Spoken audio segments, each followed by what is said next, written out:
it's interesting to me to think about when I started, and I think this came up last night maybe. When I started, there was sort of this division between alt comics or indie comics and mainstream comics. And I feel like that division is mostly gone at this point. Certainly people have their preferences and what they want to read. But whenever I was a kid, it was sort of like one or the other. It was almost like warring camps. Sharks and jets, man.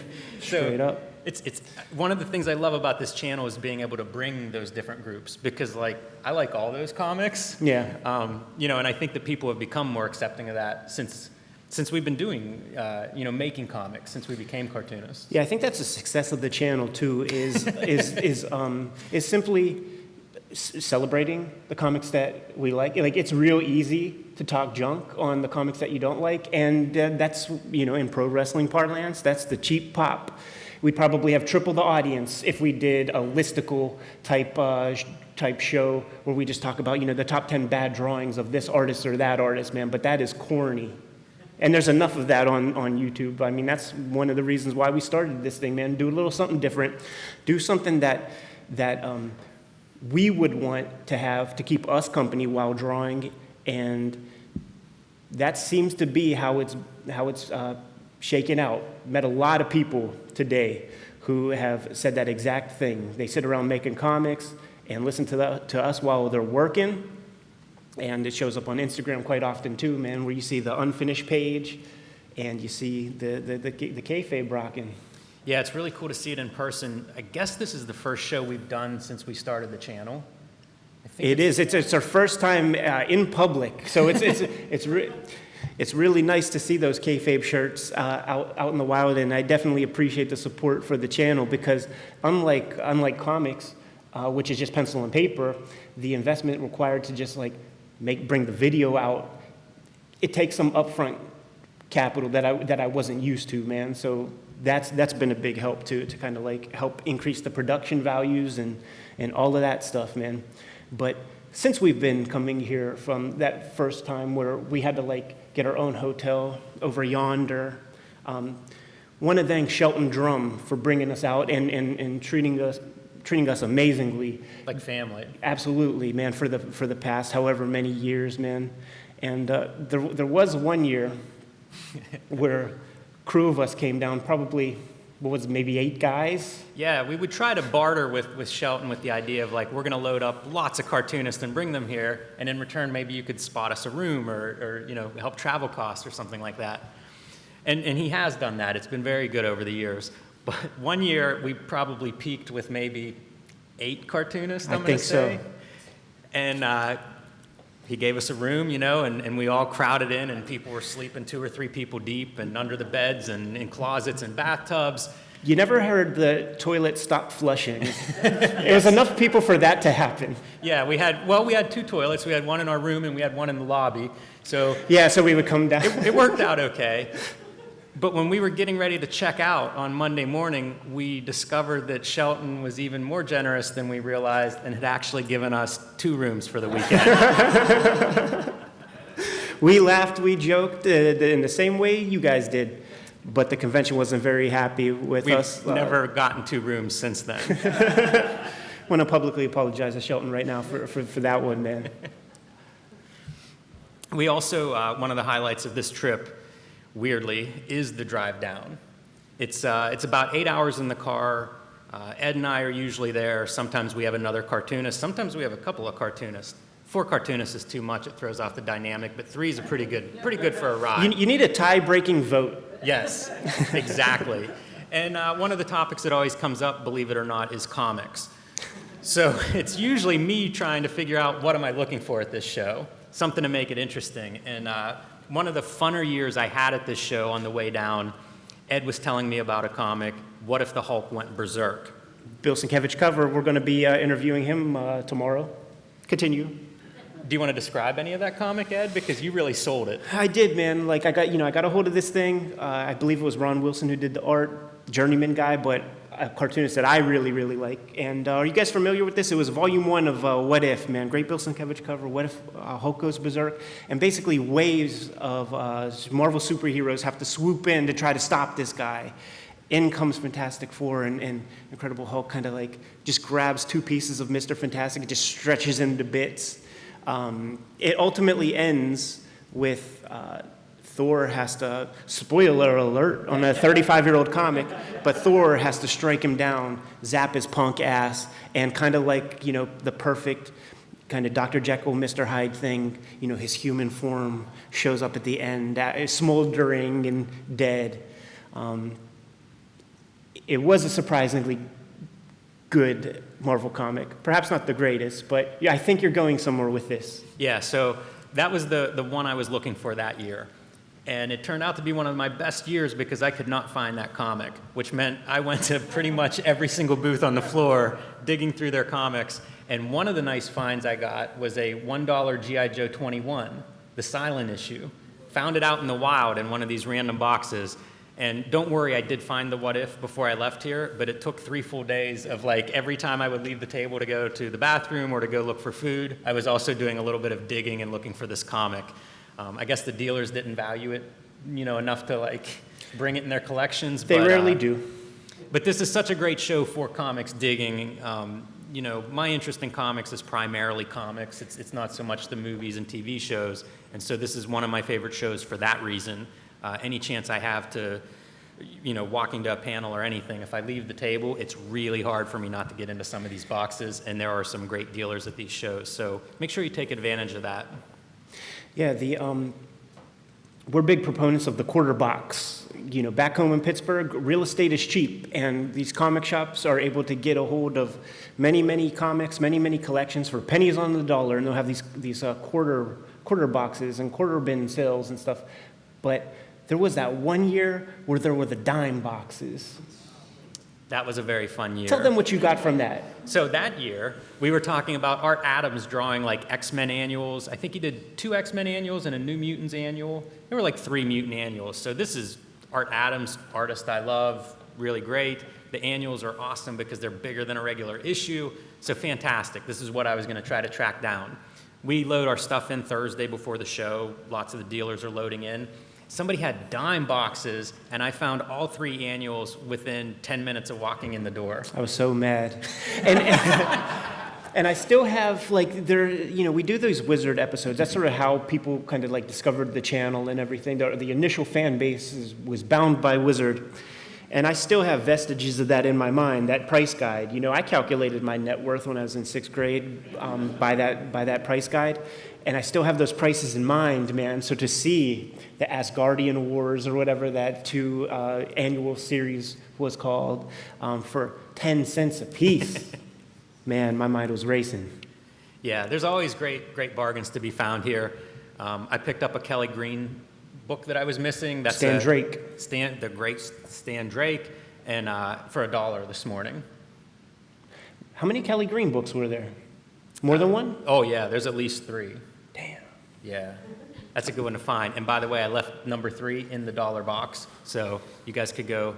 Somebody could have the fun scavenger hunt that I had a couple years ago, looking for Kelly Green Volume 3 for $1. That's the thing about this show. It is absolutely, and it'll be on record, that this is my favorite show to come to for the specific reason of, as a fan, there's amazing boxes to dig into from the retailers. So basically, the money that you've given me so far for my books or prints or art or whatever, I'm just taking that right back to the dealers, man, and buying some artist editions and buying some comics that I've been looking for. We just put up a Teenage Mutant Ninja Turtles episode where we were celebrating the 35th anniversary of Eastman and Laird's #1 issue of Teenage Mutant Ninja Turtles. You had that artisan edition that IDW put out where they do those kind of facsimile scans from the original artwork. I'm kind of looking for that thing. Ed, is this where you bought your first artist edition? It is. I had a certain number in mind that I needed to hit to have what I would call a successful weekend, and I hit that, man. So I had what I would call profit after that. And, I borrowed the artist editions from you. I borrowed some from Tom. Had to get a couple of my own, man. That David Mazzucchelli one is really hard to pass up after you check that thing out. Yeah. How many artist editions are you up to at this point? I don't know, man. Too many, and I picked one up here, so...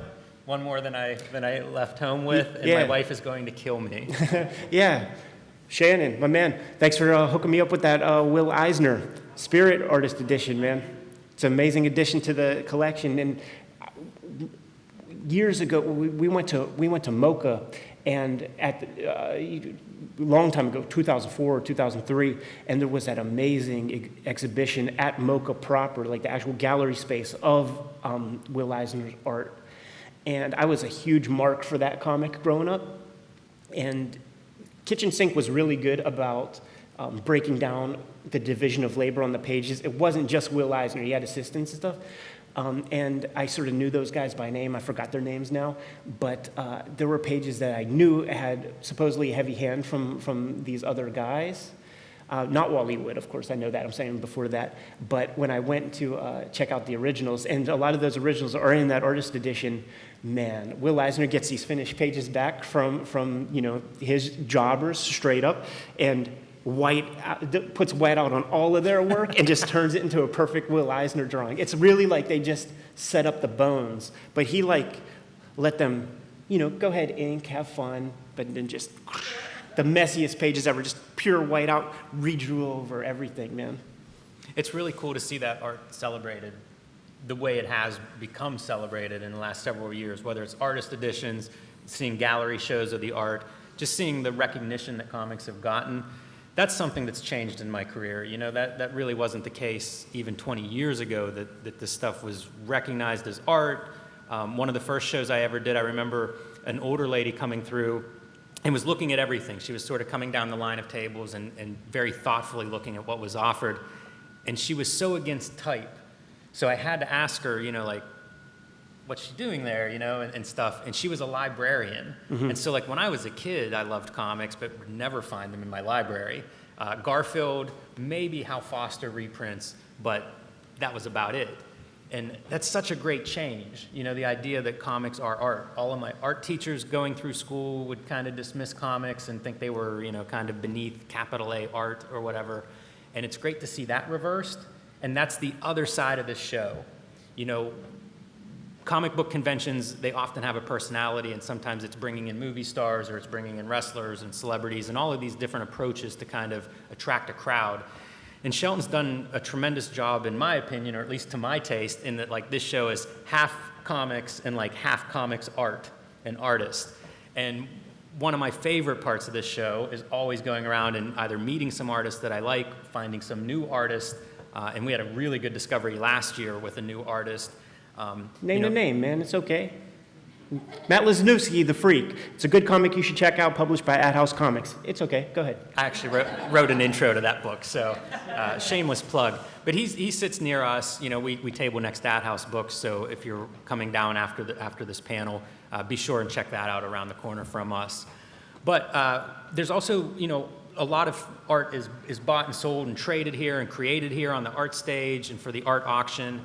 And I love art. I love comics art. So, I try to participate in that, both by creating some artwork for the auctions, but also sometimes bidding on some art for the auctions. So one of my I guess, favorite experiences, I don't know if I like this word. We'll call it memorable. Memorable, there you go. Sunday afternoons, they have an art auction down on the floor, and it's great. All the art's up on the wall. You can kind of walk around and see what you like and plan on bidding on it. But auctions are hard to predict when something is going to come up. You don't know how long it's going to take to get to that. And I had a panel on Sunday afternoon, and there was a piece of art on the wall that I wanted. So Adam, who is filming this, thank you, Adam.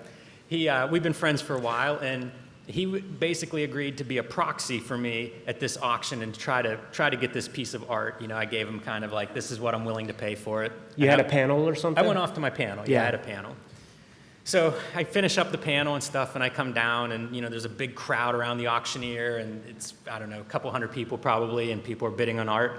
And as soon as I come around the corner, the piece that I've been eyeballing all weekend is coming up for auction. And I'm in the back, and I'm super excited because I get to see this, and I'm going to bid on it, and I'm going to get this piece of art. Hopefully, it was a Wolverine drawing by Benjamin Mara, and it was just really cool. I like Ben Mara's art. I like Wolverine. It was perfect, win-win.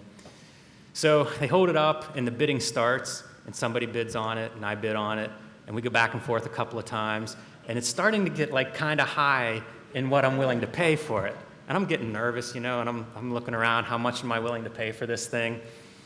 Person up front, you can tell they're getting nervous, Finally, we catch a glimpse of each other across the room, and I'm bidding with my proxy against myself. I did go home with that piece of art, though, so it has a happy ending. That was that fateful weekend of when we had 8 people in the room because Ben stayed with us, and for all intents and purposes, he'd have probably just given it to you too. So not only did you outbid your proxy, but he's a mensch. He would have just hooked you up. I could have traded him like a room for the weekend for that piece of art. There's this phenomenon online, and I try to be very, very, very choosy with my words whenever I put almost anything out there, because I never want it to be misconstrued. But the way that I don't want to be misconstrued the most is thinking that I'm like putting out some Debbie Downer kind of vibes or trying to elicit any kind of sympathy or something like that. That's just not me. And there was the one year we were rolling home. We've never had an issue ever on our drive down or back in terms of car trouble or any nonsense. It's very cozy, very comfortable, never feel like no pangs of adrenaline, no fast stops, nothing. Might have been 2 years ago where we had like a lot of things happen at once, man. You have the torrential downpour. Of course. The requirement of a Monday once you're going home. And what was the first thing that we hit? It was a tractor trailer, a Mack truck was it popped a few tires, not just one, a couple. And you see, like, I don't know if this is like everybody has experienced this, but it was my first time ever experiencing it, where the truck driver didn't know that the tire popped. And you always see those like big, thick rubber treads on the side of the road. And I always wonder, like, yeah, like that's a effed up tire, but how does it get like that? Well, we got to see how it got like that into torrential rain with this like big hula hoop of a tire on the side of a tractor trailer, and it's just like kicking up little bits of very thick rubber at the car, bouncing off of it. It's like flying the Millennium Falcon through a meteor shower, because it's not only is it like, you know, just these little bits of the tire, but it's thick rubber. It's almost like those like blackjacks that the police had back in it. So it's like 50 blackjacks like flying at us. We got through unscathed because I'm Chewbacca. Jim's the Han Solo of the thing, man. He navigated us perfectly through that. It's a big weekend for us. We get almost no sleep. And when we're down there on the floor, it's constant business. Much appreciated, but it is a lot of work compared to, it's a different kind of work compared to what I'm used to at home, sitting by myself, yes, listening to, Mark Maron as I'm drawing a page. Right, very different than that. Long way of saying, we're pretty beat and pretty tired when it comes to Monday. We're not getting the sleep that we want. I'm very, very ritualistic when it comes to my sleeping habits, and whenever that's upset, there's very little sleep that's going to be done. Jim and I are zombies on the way back. At this point, it was probably, cumulatively over the weekend, probably 15 hours of conversation between the two of us, and we're still jawing away. And this pickup truck speeds past us and just kind of like tips over in front of us into sort of like, what is that? The middle? median. Yeah, that's what I thought it was called, the medium, and lands on its tires. And I was like, way over. I was like, Jim, did that car just flip over? It happened like about as far off in the distance as we could see ahead. You saw the lights And on. it was very, it doesn't make sense. You're not used to you're just seeing headlights. these two red lights go like this. Little light show. And he's like, yeah, I think so. Pulled over on the side, and then you have the mile marker right there, because we actually didn't know exactly what to do, but that seemed like the best thing to do. Hit the 911. Yeah, we're at the mile marker such and such on, 81 South or North or whatever. And the lady knew exactly what the heck. She's like, okay, we'll get somebody right there, man. Kept going. And there was one more thing that happened. You want to cover this one? Yeah, I'll pick this one up.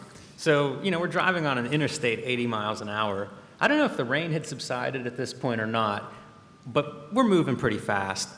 And we come around a corner, and there's a thing in the road. And it is like a Godzilla monster kind of snapping turtle. This is the biggest turtle I have ever seen in my life. It's huge, and it's right in the middle of our lane. I can't swerve. I'm going 80. So I try to, straddle it. And that works. I mean, we're still here. Ba-boom. And yeah, car goes right, like sort of sizes it up, hits it through the middle. When it was in a distance, I was thinking cardboard box. Crocodile, when it was maybe? closer, I was like, do we have armadillos in West Virginia? And then saw the whites of that poor thing's eyes right in front of us, and I was like, oh, that's a turtle. And Jim's a nice guy. He's a big-time animal lover. So he likes to hold a positive thought every now and then. And he's like, that turtle could still be alive. But I was looking in the rear view as we were going, and that little fucker was bouncing down the street. I'm like, dude, I don't think he's alive, man. I don't think he's alive. Well, thanks for setting me straight on that. But when we got home, like I just sort of like illustrated it, and definitely not glorifying it. It was a scary thing, and there was nothing we could do.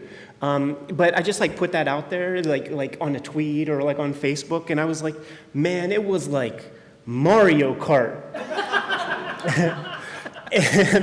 and all these people, like people who, you have your followers, and you have your sort of like your regulars that you interact with, but far more people were replying than ever before, and it was all this like, bless heavens that you're alive, and like all this stuff, and I'm like, oh man, the way I wrote this makes it look like I'm being a punk about it or something. I was just like illustrating some facts about like, wow, it was really crazy. We never had any issues ever, and this time we had 3.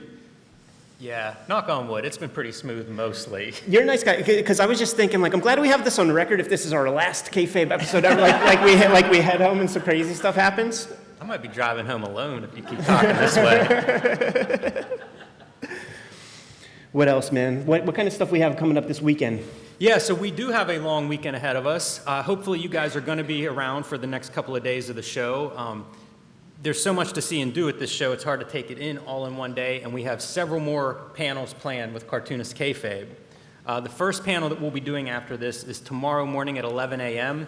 We're going to sit down with Chris Brenneman, and we're going to talk about the origins of Cartoonist Kayfabe, how we put the show together, what we're thinking, why we're doing it, what the response has been, and who knows what else may come up. We've known Chris for a while, longtime comics fan, now comics retailer, so I'm looking forward to kind of getting into that part of the business with him a little bit. Yeah, one of the sexy pieces that we're going to be doing this weekend for the crowd is Saturday, tomorrow, 1:30 p.m., Cartoonist Kayfabe Spotlight, kind of shoot interview with the great Bill Sienkiewicz. We use this trip to HeroesCon very often to almost plan out our career for the forthcoming year, but our trip coming down to Heroes this year was a lot of Bill Sienkiewicz talk, and we were solidifying a lot of the ideas we want to bring up and present to him and to you guys, stuff that I have never seen asked of him before. And this is an iconoclastic artist, to say the least. We could go down a lot of roads with this guy, and I look forward to talking to him tomorrow at 1:30. Yeah, a big part, I think, of doing Cartoonist Kayfabe is reflecting what we've picked up over the years, kind of sharing whether it's a cool comic book that we've come across or how we, make comics or make zines or whatever it is. And a big part of that education, like I always say, I'm self-taught as a cartoonist, but really I'm taught by these guys. When we do these shows, there's also part of me that's wearing a fan hat and is excited to meet cartoonists who made stories that were important to me or influential or memorable, or they just did something and I can't figure out like how did they do that or why did they do that. So we do a lot of talking with cartoonists, that we become friends with, and it's all through these shows. And the talk with Bill Sienkiewicz tomorrow is going to be an extension of that. So if you're a fan of Bill Sienkiewicz, if you're a fan of sort of making comics, and especially making comics that weren't like anything else that was being made at the time, really cutting edge stuff, I encourage you to give that a shot. If you're not already familiar with Bill Sienkiewicz's work, hopefully that'll be a good place to get an intro and to whet your appetite to check that out. Sunday, around, what was it, noon? The Cartoonist Kayfabe Action Auteurs panel. We're going to bring up Michel Fife, Copra, Bloodstrike, Brutalists, G.I. What was the name of that G.I.? I don't know. Sierra Madre. Yes, Sierra Madre. Say it? Yes, Muerte, excuse me. And Charles Forsman, The End of the Effing World. Revenger. Revenger's a good one. They should adapt that one to Netflix. I'm waiting for it, man. That'll be great. He has 2 Netflix adaptations, one in the works, and I met him here for the first time when he was a lowly student of the Center for Cartoon Studies in White River Junction, Vermont. I have a feeling his story of coming to Heroes is not dissimilar to ours. He showed up making mini comics. Yeah. Definitely kind of a tough push whenever you're starting out. It's hard to compete with a show of this size with your mini comics, but they were good mini comics. And I know I used to buy his mini comics at that point, from running into him at shows and wanting to read the next thing that he did. So it'll be fun to sit down with those guys. One of the things I find with cartoonists is there's a lot of overlap, regardless of the genre, styles, or publishers, whatever we're making, there's a lot of overlap. And those guys in particular, they've done self-publishing, they do writing, lettering, coloring, drawing, everything themselves too. So it'll be very fun to sit down with them and kind of compare notes and talk process and talk what they've been finding and hunting and enjoying, and should be a really good time on Sunday. Following Chuck's trajectory is really interesting. Like, whether you guys know it or not, that Netflix show, The End of the Fucking World, it began and was serialized for a long time as like the most basic Xeroxed mini comic, month in, month out for about a year there. I believe they were 8 pages a piece, so Yes. It would be like one piece of typing paper where they would print. He would print 4 pages on 2 sides. You fold it once, you fold it twice, you put a staple, you trim the top, and that thing that he made, for 6 cents a piece or whatever at Office Depot became a Netflix TV series that is like much beloved. You see people cosplaying as those characters. You see a lot of angsty youth celebrating the soundtrack. And stuff like that. And it started off as a goddamn Xerox comic. There might be 1,000 a piece of those, if that. I bet there aren't that many. We'll get him on the dais, and we'll talk numbers on those early iterations. Yes, sounds like a plan. Do you want to open up to some questions? Yeah, sure. You guys have any questions, man? Because we can filibuster. What's up, man?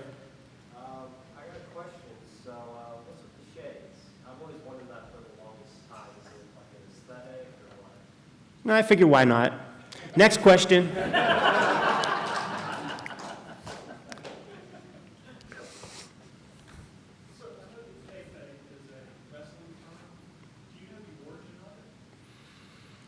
I don't know the origin. A lot of the wrestling stuff comes out of like a carnival history. Yeah, maybe rephrase the question for the mic, just so it's good on the mic.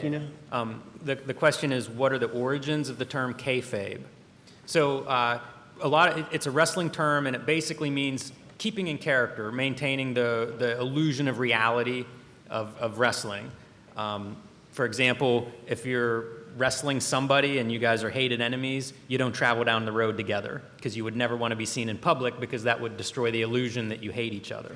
And it was like a call-out word too. So like, if we're supposed to be enemies in the ring, and you and I are in the hallway back there, and we're chatting. Like having a cigarette? Yeah, and you see somebody over my shoulder, you say kayfabe, and then I have to go, you know what, I'm going to fuck you up next week at the Omni. I'm going to kick your ass. If that person gets too close, I'm going to destroy you. You ever come here again, it's over. And the great Bobby Heenan, rest in peace. This term was used so much that it almost lost its meaning even before people knew what that term was. And he said something like, why bother? Like, if you're in the back, you're having a cigarette with somebody, and the janitor of this place sees you, don't worry about Kate. Nobody's going to believe him anyway, man. Nobody will believe him. Like, who cares? But I think our use is different. Our use is almost like give a little peek inside. We've been in the game, almost 20 years apiece, basically half our lives.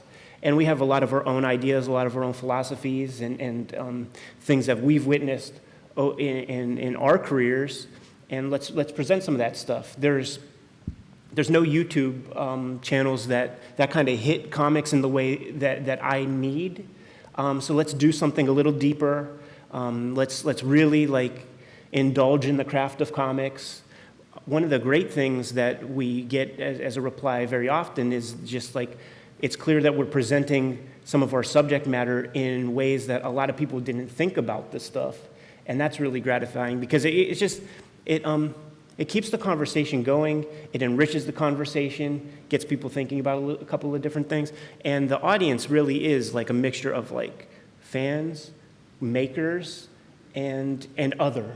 And when the makers see this stuff and we do something like a Killing Joke retrospective or deep dive, and then we start talking about the transitions from this scene to that scene for a while, it adds just another tool or another something to think about when other creators are involved in their own process, man. And, I want this to be a resource. Yeah, for sure. I mentioned a little while ago being self-taught. People have been very generous with giving me information and answering my questions, and this is a chance to kind of like pay that back and to share the stuff that I've been told or whatever. A lot of conversations at these shows, if I'm not asking somebody how they're doing something, maybe a young cartoonist is asking me about something, that I've made. So this is a chance to kind of keep that communication out there for somebody who's not coming to this show or, doesn't necessarily have access to cartoonists the way I've been lucky to have access to over the last 20 years. Yeah, if we were being fully honest with the title, it would lack alliteration, which we both like very much, but it would be called Cartoonists Breaking Kayfabe, which is to say, giving people inside the scoop. Corey. I think using Wizard as the entry point to this channel was a really smart idea, and I'm knowing you two from, well, I don't really know you guys, but you feel like we do because we see you on TV all the time. It was a really smart way to approach comics and that bubble and that time period, but it also seemed like a swerve to get to where we are now with the channel. Was that on purpose? So the question is that, we started off doing the Wizard episodes and sort of built an audience that way. And is it a swerve to cover the things and make the videos that we are making now? I would say that the Wizard episodes aren't necessarily done. We still have a lot to discuss with those things. We didn't even get to the issues of Wizard that I first bought, like the ones that I have the closest connection to. So it would be a disservice to like not hit those things, because those are imprinted in my brain. And one of the reasons we even started the channel, or I even started picking these Wizards up again, was because I just randomly, digging through some boxes at the local shop, happened upon that exact copy, like that exact issue. And I read that thing cover to cover many, many, many times. And just seeing those pages for the first time in about 25 years, maybe 30 years, not 30 years, 25 years, there's not a word in the English language to describe the feeling, because it wasn't nostalgia. It did something to my brain. It made me feel drunk because it was like dusting off some old stuff in there that I felt was like long lost, and I didn't even know it was lost. And to try to capture some of that and like get it on camera and reintroduce Wizard to people, we're just getting to the point in Wizard where we're getting more and more people who are saying stuff like, "This was my first issue of Wizard," and it's only going to keep going. Like the bubble's increasing, and what the Wizard episodes are is it's the sinew, it's the connective tissue, it's the backbone to help us talk about this ridiculous period of time in comics that Jim and I both grew up in. He's got about 5-6 years on me, and when you're a teenager, 15, that's a significant gap. That's 1/3 of Jim's life at that point. And so we both have different perspectives of that era, and it's also solidifying some stuff in my own mind in terms of like timeline and what came first and the order of things, and then there's interesting scandal now that we have 20 years of history to separate us from some of those early issues. And then you see like certain people investing in comics and investing in creating like, a significant print run of some popular comic and then writing an article in Wizard, the next month telling the young, 10-year-old readers, you need to buy this thing. It's going to be the next hot comic. There's no SEC regulation in comics like there is stocks and all that. Yeah, and as far as like a swerve, one of the fun things of doing this show is like our stakes are low. We've been working on comics for 20, 30 years. I've been trying to figure out how to make comics since I was 10 or 11 years old. But with this, it's like, it's a chance for us to do whatever we want. If we have an idea of like, hey, let's talk about Dark Knight, or let's look at Akira, or, let's put together a zine, whatever it is, like we do bin diving, we find quarter shells and then pull out a bunch of weird stuff. We show those off, and it's with, who knows exactly how people will respond. It's really a reflection of how we're engaging in comics, and we do it in a lot of different ways. So I don't know how much of a swerve it is. The Wizard stuff sort of was the organic way in. We had both had those experiences. That was a big, big publication for us at the time. So, that was kind of a natural way to like, let's jump in and see how it works and how it goes and what the response is. But it was always in our mind that like, we can do whatever we want. Like recently I was thinking about putting B-roll footage in of like Pittsburgh. I was driving across one of the bridges and was like, man, this is beautiful, and we can do, we can do that. It's one of the fun things. Creatively, it's kind of this outlet of like, one, it's free, so we can experiment, we can play, we can try different things, and I think we're going to continue to do that for the foreseeable future. I certainly feel like, man, whatever less than an amateur is at making videos is sort of my level of ability or experience, and that's kind of awesome. You spend so much time, like I've got my 10,000 hours in penciling and my 10,000 hours in inking, but with the video, it's almost like, I'm in second grade with a box of crayons or something again, and that's really fun, which is awesome. Sometimes this stuff can become a job, and you can lose a little bit of the, why did we all start doing this whenever we were 5?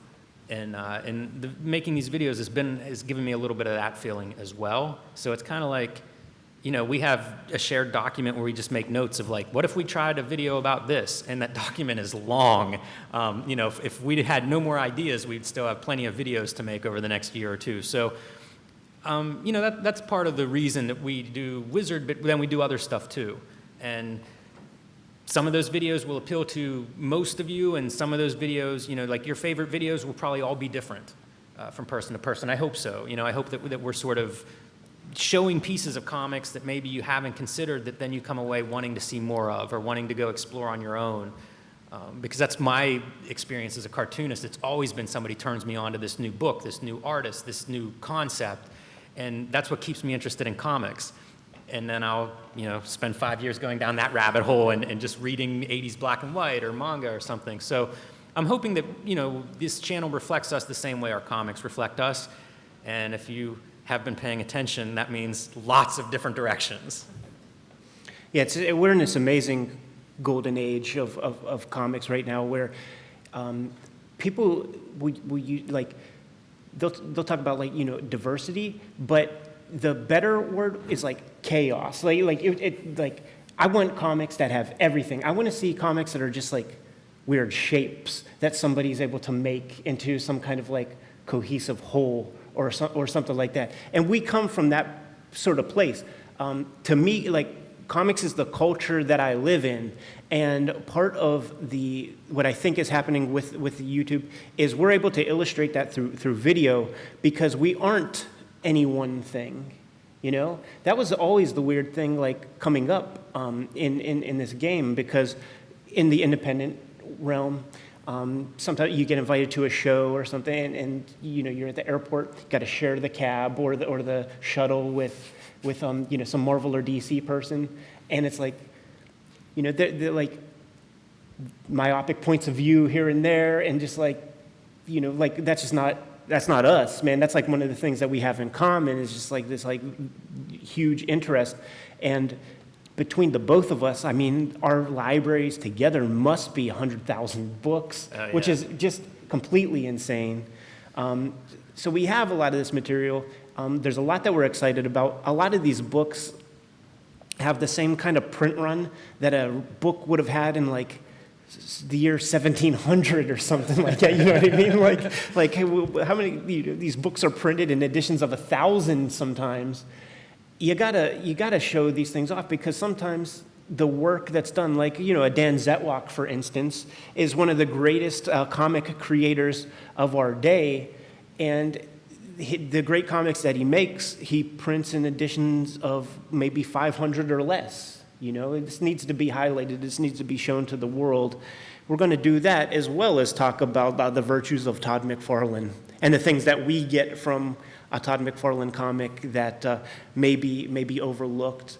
By the way, we got a couple of Todd McFarlane stories on Mike last night. Yeah. So something to stay tuned to look forward to. I think we have time for another question or two. Yeah. Do you have each of you maybe a particular hit list of people you'd like to interview?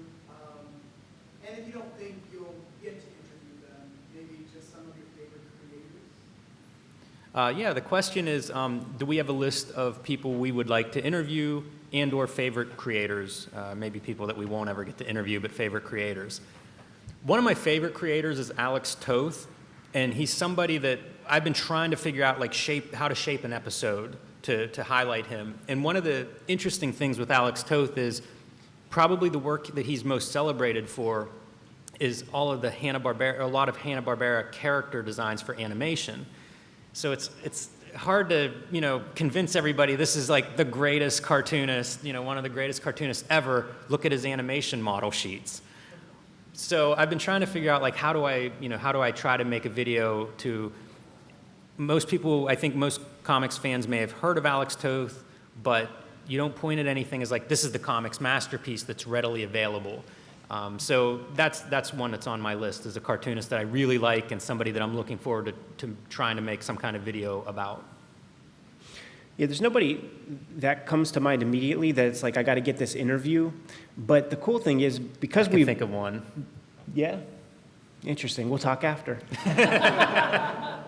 Is it the one that we plan on doing here? Uh-huh. Oh yeah. There's some kayfabe shoots coming. We have some big wish list for today. Yeah. So. But we've been in the game for a while, and they know us. Everybody knows us. Everybody that I care about, we have some relationship with them. So I imagine that the YouTube, the shoot interviews that we do are going to become numerous. Certainly once again, thanks to Adam for hooking us up with the AV here, because we are limited in our knowledge there. One of the things we have to figure out is how to get Skype recording worked out, because a lot of our people are on that West Coast. And guys like Gary Groth, my publisher at Fantagraphics, he's ready and waiting, man. All I have to do is figure this stuff out. And this guy's a fount of information. We've interviewed him before on almost the precursor to Cartoonist Kayfabe. You also post a link to that. It's a great interview. I can notice this Oh yeah. We will post a link to that with this, man. But we sat down with Gary for an hour. The cool thing about the shoot interview style, which is probably something that we should describe, since a lot of people aren't familiar with wrestling parlance, is it's a very raw enterprise. Set up the camera. Train it on the individual, have some sort of lighting. It could be a hotel backdrop, and you just let the thing run. You ask a bunch of questions. It's a raw video. It could go for a long time. Certainly if it's interesting and there's a flow state happening, we're going to keep it going for as long as we can. We have a maybe 2.5 hour Ron Friends interview that's up there that is constantly interesting, great talker, and that's what's going to come in the future for sure.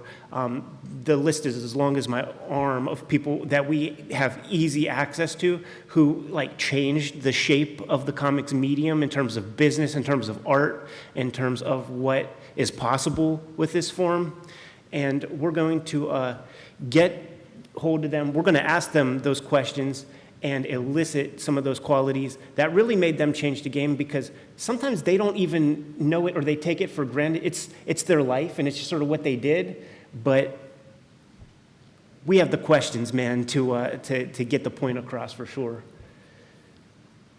All right. Probably one more. Make it a good one, man. So, I grew up in the 80s, Satanic Panic, middle of that. There were little mini comics that used to go around. If y'all have any interest, I would love to see a show, like a show and tell. I think, okay, so your question is, you grew up in the 80s, Satanic Panic, and there were little mini comics that went around. I believe those are Chick tracks. So Jack Chick was, I guess, an evangelist. That. Published a lot of comics. Let's go on a limb and say the best-selling comics in the entire world ever, maybe several times over, because the idea, to this day, you could go to the website, you can buy these things for pennies on the dollar, and they are designed to be cheap so that you could leave them at the laundromat. If you heard that, like, maybe somebody got an abortion there once or something. These things are meant to be sprinkled about the city so all the heathens could maybe pick up the local tabloid and see one of these things and be saved. We have to talk about those things. It's on the list. It is on the list. It is on the, and I have a shoebox full of them. So we just all have to live long enough to get through that list, and you'll see that video. Send us good wishes and cheer on our ride home tonight, on Monday. What do you say, Jim? Should we wrap this stuff up, man? Yes, indeed. All right, man. Should we hit it in the traditional way? Do it. All right, man. You guys know what to do. Like, subscribe, follow our YouTube channel, Cartoonist Kayfabe, on YouTube. Hit the bell icon once you do that, and it'll notify you whenever we have new videos available. You can support the show through our merch shop at Spreadshop. Pick up Cartoonist Kayfabe merch. Yeah, There's a man. link below this video if you're not watching this and live. Look at all the Kayfabers with the shirts on. I mean, can I get you guys to stand up just like for my own edification, Yeah, man? take a picture, Ed. I never think of this. Yeah, that's cool, man. I'm going to do that. Love it. So awesome. We have to get back to our table, man. We have a good friend, Chris Pitzer of Ad House Books, watching our stuff. So we have to go back to business, man. Do you guys, are you really fans of our website, of our channel? So if I ask you to tell me what the marching orders are, will you repeat it back on the count of 3? All right, what are the marching orders, man? 1, 2, 3. That's it. That's a wrap. I would drop this Thank mic you. if I wasn't holding it.